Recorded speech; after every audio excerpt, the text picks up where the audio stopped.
Our second speaker will be Sherry Rand, who's talking on mindfulness that matters, reclaiming wellness for youth and adolescents.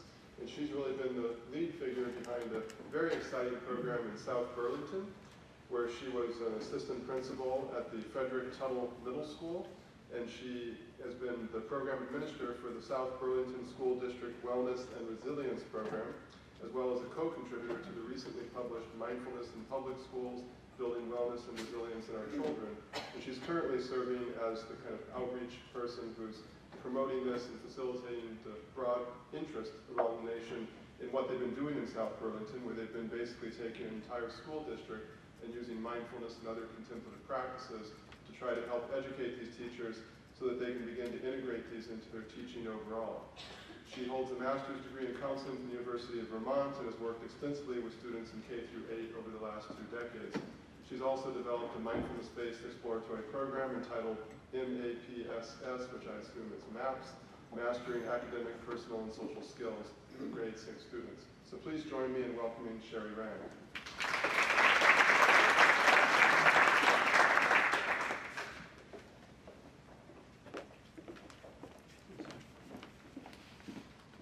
Thank you. It's a pleasure to be here. I just want to begin by thanking Art and Ellen and Crystal and Tish for inviting me here. I'm very pleased and really excited to be involved in this important work. My talk will be in 2 parts. The first is I'd like to show you a very short video which I hope will kind of lay a foundation for the importance of why and how this came about in South Burlington, Vermont. And I was really happy to see other Vermont people here because we are small, but we're doing lots of good things. So the video will show you the foundation, why our timing may have been right for this type of approach to education.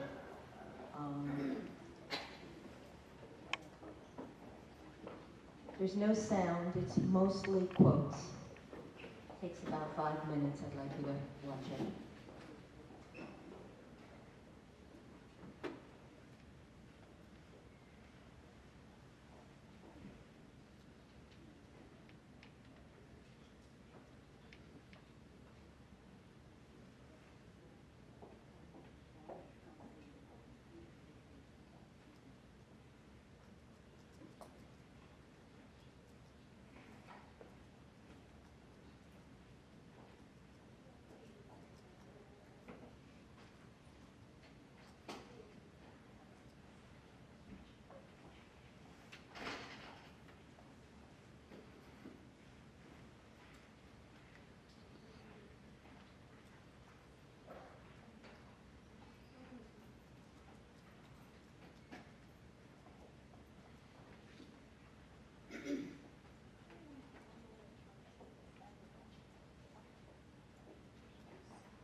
The right, the right. Okay. Thank you. As you can see, the culture in South Burlington may have been very ripe for this type of work. This short PowerPoint was developed after the first or second year of our program. Just a little bit about me, a little bit about South Burlington. I started in education many, many years ago. I came up to Vermont from New York City as a very naive 22-year-old and started teaching third grade. I was at that time a practitioner of yoga and meditation, and I thought that teaching third grade students how to relax might be appropriate. So I went ahead and did it. Needless to say, I was not asked to come back. So even in a state like Vermont, that's known to be very progressive, certainly introducing these types of practices in a school setting that traditionally are looked at as religious, but now have shifted. You know, we've come a long ways in the, I hate to say this, but 35 years since I began. And I left education for quite a while and then came back to it. South Burlington is a small suburban community, about 2,400 students, 5 schools. For Vermont, that's a big district, but in terms of the rest of the world, it's a small district. We have 1 high school, 1 middle school, and 3 elementary schools. So clearly you can see there's a commitment to teach the whole child, but for a long time we wondered, what does that actually mean? You know, it means their physical well-being, their emotional well-being, their cognitive growth and well-being, and their spiritual growth and well-being. But we also knew that something was not working as well as we wanted to. There. Okay, is that better?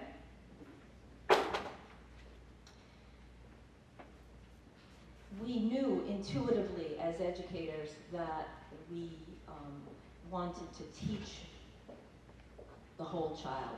We knew that there was something that was missing, and what was missing was a true presence on the part of the child, and sometimes a true presence on the part of the teacher, and that was getting in the way of learning and teaching, whether it be stress that came into the classroom that had to do with socioeconomics, whether it was struggles that had to do with early trauma in life, whether it were poor diet, lack of health and exercise, or the high pressure that some of our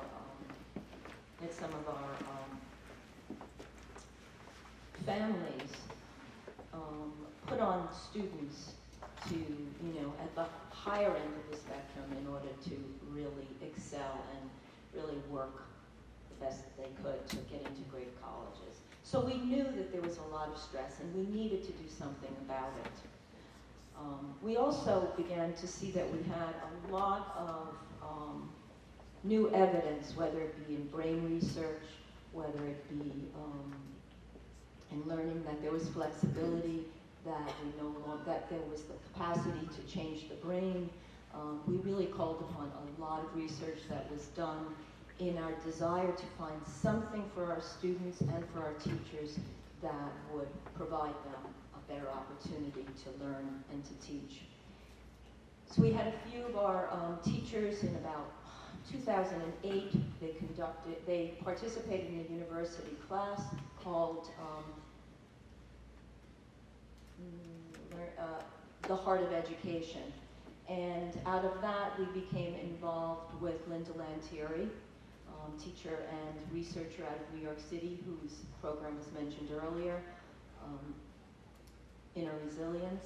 And she came up and she trained a small group of teachers who were interested in learning more about mindfulness practice and building inner resilience and contemplative practices.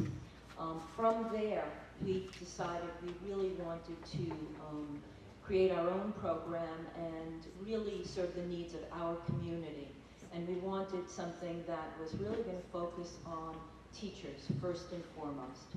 And so what we did was we worked with a local university, St. Michael's University in Vermont, and we developed a contracted course that was a year-long course that was available to teachers, and we used local facilitators and to provide opportunities for our teachers, not only our teachers, but any staff member.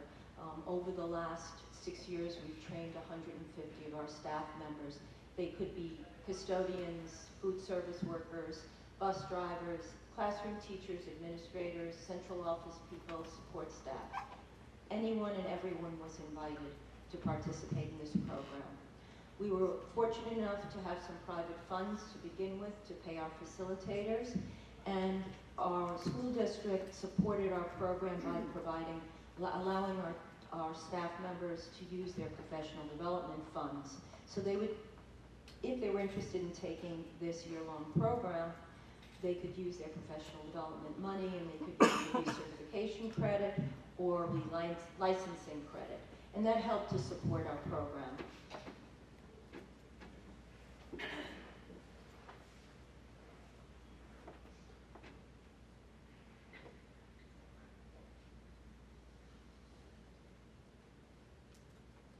There's more and more research now, as was mentioned in CASEL, which is a collaborative for academic, social, and emotional learning. They both recognized and helped to bring the importance of social emotional learning. And now mindfulness and mindful-based practice is beginning to be looked at as a tool, as a skill to build social emotional learning in the classroom.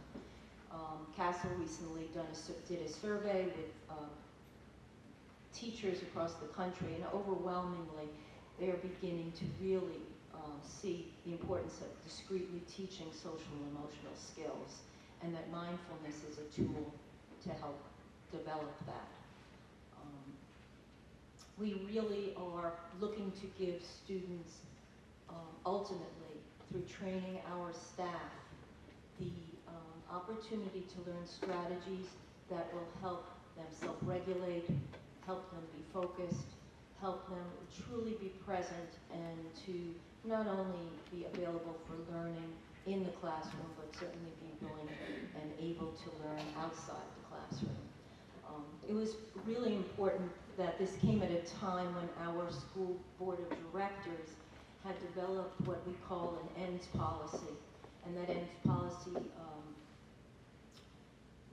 contained 4 areas of importance that they felt that students needed to demonstrate before they went on to the next, whatever they did next from K-12 education. And that included academic proficiency, it included personal development, it included